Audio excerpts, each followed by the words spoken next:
జెన్యున్గా చెప్తున్నాను, కొంతమంది ఫ్యామిలీస్ కానీ కొంతమంది ఫ్యామిలీస్లో ఉండే పేరెంట్స్ కానీ స్ట్రగుల్ని తీసుకోలేక సూసైడ్ తీసుకుంటారు. ఎగ్జాంపుల్ మా మదర్కి పీక్ ప్రాబ్లమ్స్. మా ఇంట్లో అందరికీ ఏంటంటే ఆస్తులు ఉండేవి బ్రో. ఆస్తులు ఎలాంటి ఆస్తులు? మెట్ట ప్రాంతం అది. ఆస్తులు అయితే ఉంటాయి చెప్పుకోవడానికి, 8 ఎకరాలు 9 ఎకరాలు 10 ఎకరాలు అంటారు, కానీ అవి ఎవడు కొండవు దాంట్లో పంటలు పండవు. ప్లస్ పల్లెటూరులో ఉండేవాడు పీక్ ప్రాబ్లమ్స్ వచ్చినా అవి అమ్మడు. దానివల్ల ఆస్తులు కొంచెం ఉన్నప్పటికి కూడా ప్రాబ్లమ్స్ ఎప్పుడు ఉండేవి. చేతిలో డబ్బులు ఉండేది లేదు. బర్రెలు ఉంటాయి, బర్రెలు మొత్తం మా అమ్మాయి చూసుకుంటుంది. గెడ్డి మోపులు తెచ్చేది మా అమ్మాయి, వ్యవసాయం చేసేది మా అమ్మాయి, నిమ్మతోట ఉండేది, అది కూడా పోయిందిలే. అక్కడికి పోయేది మా అమ్మాయి, మాకు వండి పెట్టేది మా అమ్మాయి, 4 పిల్లకాయలని. అన్నీ చూసుకునేసరికి మా అమ్మకి బాగా, మా అమ్మ కూడా హైట్ ఎక్కువ, సన్నంగా ఉండేది. అంత ప్రాబ్లమ్స్ ఫేస్ చేస్తే ఒకసారి హోటల్ ఉండేది మాకు. ఎంత ప్రాబ్లమ్స్ అంటే ఒకసారి ఊహించుకుంటేనే అంటే నేను పేరెంట్ అయిన తర్వాత మా ఇంట్లో వాళ్ళు ఎంత స్ట్రగుల్ అయి ఉంటారో మా అమ్మ అనిపిస్తుంది. మా వైఫ్ని చూసిన తర్వాత హోటల్ ఉండేది, చిన్న హోటల్, ఊర్లో రేకుల షెడ్ వేసి ఒక హోటల్, మా సొంత ప్లేసే కాబట్టి అక్కడ పెట్టాము. బోండాలు, ఇడ్లీలు, పూరీలు అన్నీ చేసి మా అమ్మాయి పెట్టి, మా అమ్మాయి వండి అందరికీ పెడతా ఉండేది. అవే డబ్బులు వస్తూ ఉండేవి. అప్పుడు మేము హ్యాపీగా ఉన్నాం. ఆ టైంలో, ఆ హోటల్ పెట్టిన టైంలో మా మంచి సక్సెస్లో ఉండింది. ఓకే, కొంచెం డబ్బులు చూస్తున్నాం.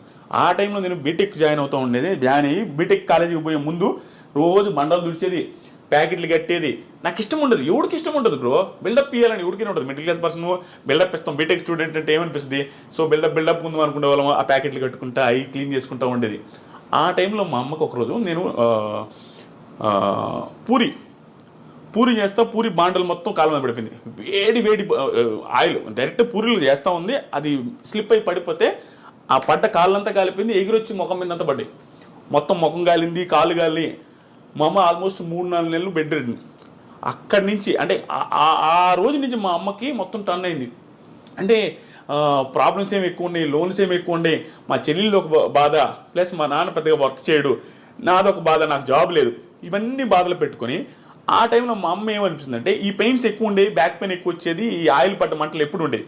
దానివల్ల సడన్గా ఒకరోజు సూసైడ్ చేసుకుని చచ్చిపోయింది. అది ఎందుకు చచ్చిపోయింది, ఏమి రీజన్స్ అనేది తెలియదు. మాకు అర్థమైంది ఏంటంటే ఎప్పుడు బ్యాక్ పెయిన్ అంటూ ఉంటుంది, ఈ మంటలు అంటూ ఉంటుంది, పరిస్థితులు బాగాలేవు, అప్పులు ఎట చేయాలనేది. ఎందుకంటే మా అమ్మ ఒక్కటే కష్టపడుతూ ఉంటుంది.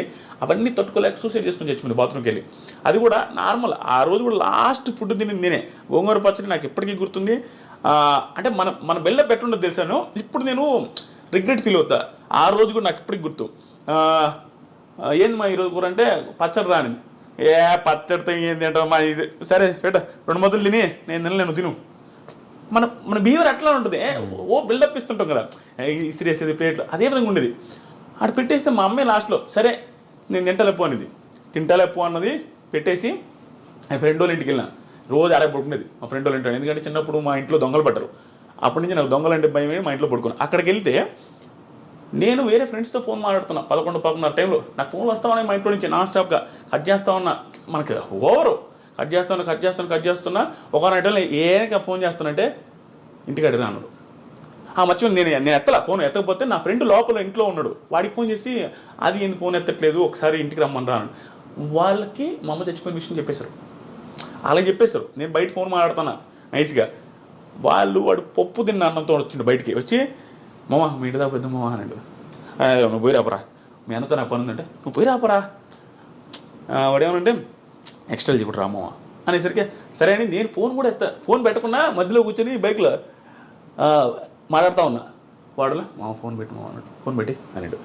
పెట్టేసిన తర్వాత వాళ్ళ తమ్ముడు నా వెనక కూర్చోన్నాడు, నేను మధ్యలో ఉంటే వాడు చెయ్యి నా మీద వేస్తుంటే వాడు అన్నం పప్పు అంతా ఉంది. రే హరీష్ ఇటు చెయ్యి కూడా కొడుకోవాలన్నా. మనకేం తెలియదు కదా, ఇటు చెయ్యి కూడా కొడుకోలే ముండనాయుడు అంటా ఉన్నా. మర్చిపోయిన అమ్మ అంటాడు. పోతే మా ఇంటి చుట్టూ జనాలు ఉన్నారు. ఏంది వీళ్ళందరూ ఇటే ఉంటే ఏమన్నా గొడవ అయింది ఇంట్లో, ఎందుకు ఏంటి అసలు. పోగానే మా అమ్మని బయటికి తెచ్చున్నారు, గుండెల మీద వస్తూ ఉన్నారు. అబ్బా నాకు అంటే నేను ఉన్నట్టు బతుకుంది అనుకున్నా. ఎంత అప్పుడు ఇంకా వెంటనే చూడగానే చచ్చిపోయింది. నేను మిద్ది మీద బీభత్సంగా ఏడ్చిపోవడానికి ఆ రోజు నుంచి దాదాపు 1 మంత్ నేను ఫుల్ స్ట్రగుల్ అయిపోయినా. యాక్చువల్గా నేను బాధపడను. అమ్మ నేను ఎమోషనల్ అయిపోతా స్వామి నిజంగానే. యాక్చువల్గా నేను బాధపడను. ఆ టైంలో నా బాధ అంటే తెలిసింది. అంటే వెరీ రెక్లెస్ క్యాండిడేట్ బ్రో. అంటే రెక్లెస్ అంటే మనకి ప్రేమ ఉంటుంది.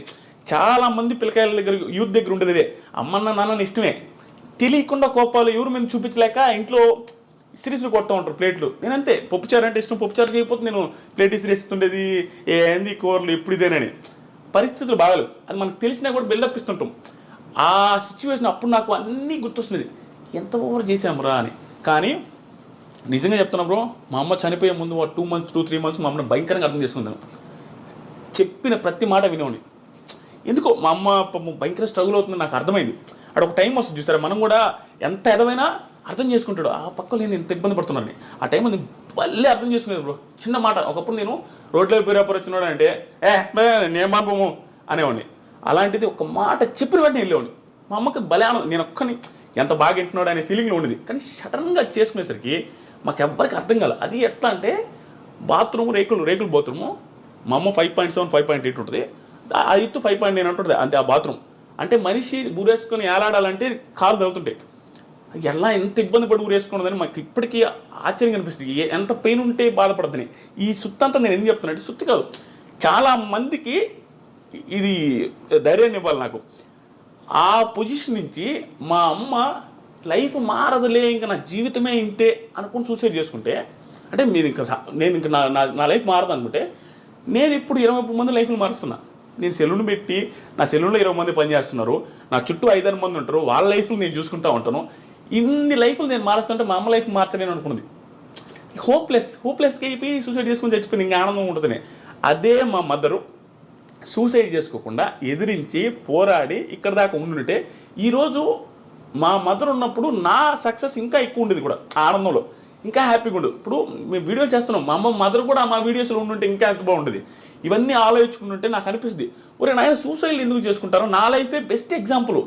అసలు టర్నింగ్ పాయింట్ ఉండదు, హ్యూజ్ ప్రాబ్లమ్స్ కానీ మా అమ్మ సూసైడ్ చేసుకున్నది. నా లైఫ్ ఈరోజు ఎట్టుంది, ఏ రకంగా ఉంది. మా ఊర్లో ఇంకొక ఎగ్జాంపుల్, నేను క్వశ్చన్ కూడా అడగ, నాకు మా ఊర్లో చిన్న ఎగ్జాంపుల్ చూడండి లైఫ్ మారడానికి. నేను జస్ట్ ఒక ఇంగ్లీష్ మాట మాట్లాడితే యా అన్నా ఒకరి ముందు, ఏదో అడిగితే యా అంటే మేము కానీ మెతుకులేదు కానీ ఇంగ్లీష్ రా నీకు అన్నారు. నేను 10th చదివేటప్పుడు ఆ పొజిషన్ అట్లా ఉండేది మాకు. ఆ రోజు నుంచి నా దగ్గర అప్పు తీసుకుని 10,000 ఎగ్గొట్టారు. అది అక్కడ దాకా వచ్చి ఇవన్నీ మా అమ్మ చూడలేకపోయింది. ఇప్పుడు ఇంట్లో వాళ్ళకి ఎట్ట బ్రో, పల్లెటూరు ఆడవాళ్ళకి ఎట్ట, మా కొడుకు 30,000 శాలరీ అయితే 50 చెప్పుకుంటారు, అదే వాళ్ళకి ఆనందం. ఇవన్నీ మా అమ్మ చూడలేకపోయింది. ప్లస్ బంగారం ఉండేది లేదు, ఏ పెళ్ళిళ్ళకి పోయినా మా అత్తోళ్ళ దగ్గర తీసుకుని పోయేది. ఆ పొజిషన్ నుంచి ఈరోజు ఏమైనా కొనిచ్చే పొజిషన్ చూడలేకపోయింది. అందుకని ఆవేశపడకూడదు మనిషి. ప్రతి ఒక్కడికి నేనే సక్సెస్ అయినా బ్రో, నా దగ్గర టాలెంట్ లేదు, నేను జెన్యూన్గా ఒప్పుకున్నా, నా దగ్గర ఏ టాలెంట్ లేదు, మాట్లాడతా అంతే, ఏది హార్ట్ఫుల్గా మాట్లాడతా, ఏది అనిపిస్తే అది మాట్లాడతా. టాలెంట్ లేని నేనే పెద్దగా చదివాను కూడా కాదు, ఓకే ఏదో వచ్చాయి. అలాంటి పర్సన్ నేనే సక్సెస్ అయిపోయి నా లైఫ్ మా ఫ్యామిలీ లైఫ్ మార్చేస్తే ఎంతోమంది బీభత్సమైన టాలెంట్ ఉంటుంది, వాళ్ళు ఎందుకు చచ్చిపోవాలా, వాళ్ళు ఎందుకు సూసైడ్ చేసుకోవాలి, నాకు అర్థం కాలే. నువ్వు వెయిట్ చేయి. బిగ్ బాస్ తుప్పాస్ బిగ్ బాస్ చాలా మంది ఆ షోని తిట్టుకుంటూ ఉంటారు, ఇప్పుడు తెలియదు ఉంది అది ఒక షోనా అంటారు. ఇన్ని చెప్తుంటే ఆ షో ఒక లైఫ్ మార్చింది, ఒక ఫ్యామిలీ లైఫ్ మార్చింది, మా తరాన్ని మార్చింది. ఇక్కడ నుంచి మా తరం స్టార్ట్ అయిపోద్ది, మా ఒక జనరేషన్ మార్చినట్టే. దాంతోపాటు నా చుట్టూ ఉండే ఒక 20 మంది బతుకుతున్నారు. దీంట్లోనే కెరీర్ ఎత్తుక్కోగలిగిన టైం వస్తే, అన్ని కలిసి వస్తే, అలాంటిది వేరే వాళ్ళు ఎందుకు ఎత్తుకోలేరు, చదువుకొని బాగా చదువుకున్న వాళ్ళు. సో నేను ఈ ఇంటర్వ్యూలో కానీ ఎక్కడొచ్చినా నేను ఈ పాయింట్ నా జీవితం మొత్తం చెప్తా ఉంటా, సూసైడ్లు చేసుకోవద్దు. ఏ లైఫ్ ఏ టైంలో నీకు రోడ్డు మీద 1 కోటి రూపాయలు దొరుకుతుందో తెలియదు. నీకు ఏ పిల్ల నిన్ను నచ్చి ఆ పిల్లకి 100 కోట్ల రూపాయలు నీకు తెలియదు. నీకు ఎక్కడైనా చేంజ్ అయిపోవచ్చు, నీ లైఫ్ మొత్తం డిజాస్టర్ నుంచి హై క్లాస్లోకి వెళ్ళిపోవచ్చు. ఆ హోప్ ఉంచుకోండి, ఎవడు చచ్చిపోవద్దు. నీకు నిజంగా చచ్చిపోవాలనిపిస్తే, నీకు అసలు నీ పరిస్థితి బాగాలేదంటే ఆకలితో చచ్చిపోయి కావాలంటే ఇది వెయిట్ చేయి లాస్ట్ రోజు దాకా ఏది దొరకపోవచ్చు, నువ్వు ఎట్టగా చచ్చిపోతావు. అంటే నీకు నువ్వు చచ్చిపోవాల్సిన అవసరం లేదు, నువ్వు తట్టుకోలేకపోతే అది ఆటోమేటిక్గా అయిపోద్ది. చచ్చిపోవద్దు, అది నేను అనుకునేది. ఆ పొజిషన్ నుంచి ఈ పొజిషన్ దాకా వచ్చి చూసారా, నేను ప్రతిసారి చాలామందికి చెప్పేది అంటే, నేను నా ప్రాబ్లమ్స్ ప్రతిసారి చెప్తుంటా. ఎందుకు తెలుసా, నాకు ఇప్పుడు ప్రాబ్లం ఉంది నేను చెప్పట్లా, నేను డైరెక్ట్గా చెప్పే కదా 33 లక్షలు ఒక నెలలో వచ్చినాయి. నాకు ప్రాబ్లం లేవు, సింపతి కాదు ఇది. నాకు ఒకప్పుడు ప్రాబ్లమ్స్ ఉన్నాయి, ఇప్పుడు లేవని చెప్తున్నా. ఇది ఇన్స్పిరేషన్గా ఉంటుంది, జనాలు చూసేవాళ్ళకి అనే ఉద్దేశంతో చెప్తుంటా. ఎందుకంటే చూసేవాడికి ఒకటి, మరి వాడి పొజిషన్ ఆ రోజు ఇంత బ్యాడ్ అంటారా, మంది అంత బ్యాడ్ కూడా లేదు. ఇప్పుడు ఆడి లైఫే మారింది, మన లైఫ్ ఎందుకు మారదరా, ఎందుకు మనం చచ్చిపోవాలనే ఆ హోప్ రావాలి జనాలలో. సూసైడ్ చేసుకునే అంత ఎదవలు లేరు. మా అమ్మని ఇప్పటికీ మా ఊర్లో తిడతారు, ఎదవగా ఆ రోజు సూసైడ్ ఆ పిల్ల ఆ ఎదవగా పోతే అట్లా చచ్చిపోకుండా ఉంటే ఈరోజు బంగారం ఉండి కదనే ఆవేశపడి ఆ పిల్ల అటు చేసుకుంది కానీ మా అమ్మల్ని తిట్టా ఉంటారు అందరూ, అంతే కదా. చాలా ఇది బ్రో ఇవన్నీ. కానీ పర్ఫెక్ట్ ఎగ్జాంపుల్, 28 సంవత్సరాలకి ఒక రూట్ ఎంచుకుని సక్సెస్ అవ్వడం అంటే చిన్న విషయం కాదు. కానీ ఇన్ని రూట్స్ ఉండగా, అంటే రివ్యూస్ చెప్పాలి అని థాట్ వస్తే సినిమాల మీద చెప్పొచ్చు, పొలిటికల్గా చెప్పొచ్చు. అప్పటికి పొలిటికల్ రివ్యూస్, సినిమా రివ్యూస్ ఇవన్నీ ఇండస్ట్రీలో ఉన్నాయి. ఇవేం కాదని బిగ్ బాస్ అనే షో మీద ఫస్ట్ టైం రివ్యూ చెప్పింది మీరే అనుకుంటా తెలుగు. అంతకుముందు నేను అది కూడా నేను చెప్తాను కదా, అంతకుముందు దిస్ ఈజ్ ఫనీ అని ఉంటాడు, దిస్ ఈజ్ ఫనీ అతను చూసి నేను రివ్యూ స్టార్ట్ చేసింది. అతను ఏదో లైవ్ చేస్తూ ఉంటే నాకు 3-4 వేల మంది చూస్తాం, అది చూసి ఇతను ఎవరు స్వామి ఇంతమంది ఫ్యాన్స్ అనుకుని కామెడీగా మా ఫ్రెండ్తో చెప్తాను, ఇతను ఎవరు ఆయన కూడా బిగ్ బాస్ రివ్యూస్ చేసావు. మా ఫ్రెండ్తో అన్న ఇతను వీడియోలు ఏందని ఇంతమంది చూస్తున్నాయంటే మామూలుగా అంటగా వాడేందన్న చేసేదే మనం చేయలేమా, వాడు బిల్డప్కి మావాడు నువ్వు కూడా చేయన్నా అని చెప్పి వీడియో పెట్టా చేసిన, అది సక్సెస్ అయింది, ఆ నుంచి వచ్చింది. నేను చెప్పింది అదే బ్రో, విషయం కాదు, తెలియకుండా నీకు ఒకటి వస్తుంది ఆ టైము, నాకు వచ్చింది అంతే, నా టాలెంట్ కాదు. అందుకని చెప్తాను ఎవరికైనా ఒక టైం వస్తుంది. సో బిగ్ బాస్ రివ్యూస్ ఎందుకు చేసిన అంటే నేను ఫస్ట్ యూట్యూబ్ ఛానల్ పెట్టి స్టార్ట్ చేసిన రైతుల గురించి వీడియోలు, రైతుల లాసులు కష్టాలు ఏంది, మీరేమో రైతులు అంటుంటే మీరు శ్రీరెడ్డి ఆవిడ వీడియోలు ఎక్కువ వేసుకుంటున్నారు, ఇంటర్వ్యూలు ఆవిడే వస్తున్నాయి, అప్పుడు ఫేమస్ ఆవిడ, ప్రతి ఒక్కటి కాంట్రవర్షియల్ భలే ఉండేది వ్యూస్. అట్లా ఉన్నారు రైతులు ఊరు పట్టించుకోలేదని ఆ వీడియోలు చేస్తే ఊరు చూసేదిలే, బిగ్ బాస్ గురించి చూడగానే అందరూ చూసారు. ఇంకా అందుకని బిగ్ బాస్ చేస్తాం. ఇప్పుడు ఏది వస్తే అదే చేస్తాం, డబ్బులు వస్తే ఏం తెలియదు. తర్వాత వచ్చినాయి 70,000 వచ్చినాయి, నెక్స్ట్ ఇయర్ 1,80,000 వచ్చినాయి, ఆ తర్వాత ఇంకొంచెం ఎక్కువ వచ్చింది, ఆ తర్వాత ఇంకొక ఎక్కువ వచ్చింది, తర్వాత బిగ్ బాస్కి వెళ్ళాం, తర్వాత ఇక్కడ వచ్చాం. ఆ టైంలో రైతులకి సపోర్ట్గా వీడియోస్ చేసి ఈరోజు రైతు బిడ్డకి సపోర్ట్ చేసావు బ్రో? అట్లేం కాదు బ్రో, అట్లే అనుకోవచ్చేమో, కానీ రైతు బిడ్డకి సపోర్ట్ అంటే బ్రో ఒక్కటి చెప్తా, రైతు బిడ్డ అయినా ఇంకొకరి బిడ్డ అయినా డాక్టర్ అయినా ఎవరైనా ఆడితేనే సపోర్ట్ చేస్తారు జనాలు తంగలు కాదు, ఖచ్చితంగా ఆట ఏదో పాయింట్లో నచ్చితేనే సపోర్ట్ చేస్తారు. నచ్చకుండా అసలు ఓటు వేయాలంటే హాట్స్టార్ ఓపెన్ చేసి ఎవరికి ఓపిక ఉండదు. నేను మాత్రం నాకు అనిపించిందే చెప్తా, నాకు అనిపించినట్టు నాకు నిజంగా జెన్యూన్గా ప్రశాంత్ నాలాగే నాకేమనిపించిందంటే ఒక నార్మల్ పర్సన్ నుండి వెళ్ళి అక్కడ ఆడడం చాలా కష్టం బ్రో. నువ్వు కూడా ఫ్యూచర్లో ఎప్పుడో వెళ్తామని అనుకుంటున్నా, వెళ్ళినప్పుడు చూస్తావు చాలా భయంకరమైన టఫ్ సిచ్యువేషన్స్ వస్తాయి అక్కడ, తెలియకుండా ఈజీగా అనిపిస్తుంది. అమ్మాయి ఏంద్రా ఫుడ్ ఉండదు, నిద్ర ఉండదు, ఆడల ముందు గుడ్లు మార్చుకోవాలా, ఇవన్నీ చాలా ఇబ్బంది. ఏంది బ్రో పొల్లు దొంగకుండా ఆడల ముందు ఎంత గలీజ్గా ఉంటుంది. అమ్మాయిలు అందరూ అందంగా ఉండే వాళ్ళు ఉంటారు, ఈడ వాళ్ళ ముందు పొల్లు దొంగకుంటా ఉండాలి, అది చూడడానికి గలీజ్గా ఉంటుంది. ఏడంతా కారుకుంటా ఆ పొల్లు దొంగడం, వాళ్ళ ముందు టవల్స్ కట్టుకోవడం చాలా ఇబ్బంది. అలాంటి సిచ్యువేషన్స్ని ఒక నార్మల్ పల్లెటూరు నుంచి వచ్చిన ట్యాకిల్ చేయడం చాలా కష్టం. నన్ను ప్రశాంత్లో చూసుకున్నాను, ప్రశాంత్ కూడా అదే సిచ్యువేషన్ ఉన్నది, చాలా ఇన్ఫీరియారిటీ ఉంటుంది, తెలియకుండా వీళ్ళందరూ క్లాస్కి ఉన్నారని. ఆ సిచ్యువేషన్ నుంచి ఏ టాస్క్ బ్రో నువ్వే చెప్పు, జెన్యూన్గా చెప్పు, ప్రశాంత్ ఏ టాస్క్ ఆడలేదు చెప్పు, ఆడలేదా? టాస్క్లు ఆడాడు. తర్వాత ఏదో ఒక రకంగా తెలియకుండా ఇంప్రెసివ్ అనిపించలేదు. ఏదో ఒక టైంలో ఇంత అనుకోలేదే, ఇది ఇంతుందా, పర్లేదు మనం అనుకున్న దానికంటే ప్రతి ఒక్కరు సర్ప్రైజ్ ఫీల్ అయి ఉంటారు. ప్రశాంత్ ఏదో ఒక టైంలో సర్ప్రైజ్ ఫీల్ ఉంటారు. మరి ఇంకంతకంటే ఏం కావాలి బ్రో? ఇప్పుడు పర్సన్ అసలు ఎవడైనా అనుకుంటాడు ప్రశాంత్ని ఏం పీకలేడు, ఏదో అనవసరంగా వాడికి ఇచ్చాడు అంటే వాడనందుకు ఫీల్ అవుతుంది ఇచ్చేసి. జనాలు అనుకునేది అనవసరంగా ఈ పిల్లడికి ఇచ్చారే, ఏం చేసేది అనవసరంగా ఇచ్చారని అందరూ ఫీల్ అయి ఉంటారు స్టార్టింగ్లో.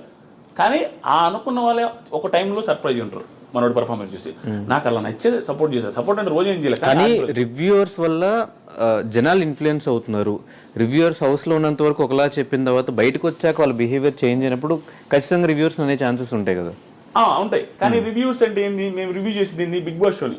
సో మాకేం అవసరం బిగ్ బాస్ షో. ఇప్పుడు నా పక్కింటోడు 4 మర్డర్లు చేసినోడు బిగ్ బాస్కి వెళ్ళినా, మా ఇంట్లో వాళ్ళనే మర్డర్ చేస్తున్నా కూడా అంటే నేను బిగ్ బాస్ హౌస్కి పోతే వాడు బాగా ఆడితే సపోర్ట్ చేస్తా. వచ్చిన తర్వాత వాడు ఎలా ఉండో, వెళ్ళక ముందు ఎలా ఉండో నాకు సంబంధం లేదు, నాకే కదా ఏ రివ్యూర్ సంబంధం. షోలో ఎలా ఉంది అలా, షోలో ప్రశాంత్ బాగా ఆడాడు, శివాజీ గారు బాగా ఆడారు, పొగడతాం. ఇంకొకరు బాగా ఆడలేదు విమర్శిస్తాం అంటే ఏమి బీభత్సం ఏం కదా, ఉన్నదే చెప్తాం. ఈరోజు బాగా లేదంటే బాగా లేదని చెప్తాం. సో స్టిల్ జనాలు మమ్మల్ని కూడా జడ్జ్ చేస్తారు. ఈడేం పెద్ద పుడింగ్ అంటే నేను ఆల్రెడీ ఏం పుడింగా, నేను ఒకరు బాగా ఆడలేదంటే వాడు నన్ను తిడతారు చూసి జనం. అది మేము యాక్సెప్ట్ చేస్తాం, ఎందుకంటే నార్మలే. మేము క్రిటిసైజ్ చేసినప్పుడు నన్ను క్రిటిసైజ్ చేయలేరా, యాక్సెప్ట్ చేస్తాను. అంటే ప్రాపర్గా రివ్యూ చేయగలిగితే బయటకు వచ్చాక బిహేవియర్ కూడా ముందే ఆడియన్స్కి అట్లా ఎక్కిచ్చే ఉంచుంటే అయిపోయేది కదా. ట్రూ బ్రో, చెప్తామనండి, అది గేమ్ షో బ్రో, నేను జెన్యూన్గా చెప్తున్నా. అక్కడ సిచ్యువేషన్స్లో నువ్వు ఎలా ఉండాలో అలా ఉండాలా. సో అది యాక్టింగ్ అనుకుంటారో, ఇంకోటి అనుకుంటారో, ఏదైనా అనుకుంటారు, నటించినా పర్లేదు. ఓకే, నువ్వు అక్కడున్న సిచ్యువేషన్లో నువ్వు బాగుంటే చాలు. నాకు ఏది మనకు అది ఇంప్రెసివ్గా అనిపించాలా. నటించడం అంటే నిజంగా నటిస్తే 100 రోజులు బీభత్సంగా నటిస్తే అంతకంటే టాలెంట్ ఏముంది బ్రో ఓటు వేయడానికి. 100 days ఎవడు బ్రో నటించగలుగుతాడు, అది హ్యూజ్ టాలెంట్. ఒక ఓటు వేయడానికి అదే ఆ టాలెంట్ సరిపోద్ది. 100 days నటించుంటే మీరు అన్నట్టు ఎవడో నటించలేడు. అక్కడ నువ్వు ఇంప్రెసివ్గా ఫీల్ అయితే చాలు, ఎలాగైనా ఉండండి, అది చాలు మాకు. బయటకు వచ్చిన తర్వాత ఎలా ఉంటుంది మేము ఎలా ప్రిడిక్ట్ చేయగలుగుతాం. నేనేమంటానంటే అక్కడ ఉన్న సిచ్యువేషన్ తగ్గట్టు అక్కడ బిహేవ్ చేశారు. అవుట్ సైడ్ సిచ్యువేషన్ వేరే. అవుట్ సైడ్ పోలీసులు ఉంటారు, పల్లె ప్రశాంత్ అందరూ తొబ్బడతారు, బయటకు వచ్చిన తర్వాత ఇలా చేశాడు అలా చేశాడు. లోపల పోలీసులు లేరు, లోపల క్రౌడ్ లేదు. బయటకు వచ్చిన తర్వాత క్రౌడ్ ఉంది, బయటకు వచ్చిన తర్వాత పోలీసు ఉంది. ఈ సిచ్యువేషన్ అక్కర్లేదు, ఆ సిచ్యువేషన్ ఎక్కర్లేదు. అక్కడ తగ్గట్టు అక్కడ ఉంటారు, ఇక్కడ తగ్గట్టు ఇక్కడ ఉంటారు. ఇదే క్రౌడ్తో ఇదే సిచ్యువేషన్ ఇదే పోలీసుల ముందు పల్లవి ప్రశాంత్ బిగ్ బాస్ బిఫోర్ ఎక్కడ మనకు కనపడలే. ఎలా బిహేవ్ చేస్తారో మనకు తెలియదు. సిచ్యువేషన్ బట్టి మనిషి బిహేవ్ చేస్తారు కానీ ప్రతిసారి ఒకే రకంగా ఎవడు బిహేవ్ చేయడు. కానీ ఆ సిచ్యువేషన్ ఒకేసారి కనిపించింది కాబట్టి మనకు తెలియదు అతను ఎలా ఉంటాడో. కాబట్టి మనమేమనుకున్నాము అతను ఇలాగే ఉండాలని ఒక స్టాండర్డ్ పెట్టుకున్నాం అనేది నా ఫీలింగ్. నాకైతే జెన్యూన్ చెప్తున్నా, ప్రశాంత్ ఇలాగే ground to earth down to earth ఉండాలా, ఇంత నోరు లేయకూడదు, ఇంత ఓవర్ చేయకూడదు అనే ఫీలింగ్ మనం పెట్టుకున్నాం. అంటే హౌస్ లో అలా ఉన్నాడు కాబట్టి మనం బయటకు వచ్చాడు ఆబ్వియస్ గా అలా అది అలా పెట్టుకున్నారు బ్రో. అంతేగాని అది తప్పు. ప్రశాంత్ చేసిన మిస్టేక్ అని ప్రశాంత్ కూడా యాక్సెప్ట్ చేస్తారు, శివాజీ గారు చెప్పారు, పోలీసులు చెప్పారు, అది మిస్టేకే. కానీ అత్యుత్సాహంతో జరిగిన తప్పించేదో ఇదే ఆ బిహేవియర్ అయినా ఆ బిహేవియర్తో మాకు సంబంధం లేదు బ్రో. రివ్యూవర్స్కి ఎవరికి సంబంధం లేదు. మాకు బిగ్ బాస్ షోలో ప్రశాంత్ బాగా ఆడాడు, దెర్ ఈస్ నో డౌట్, అందుకే గెలిచాడు.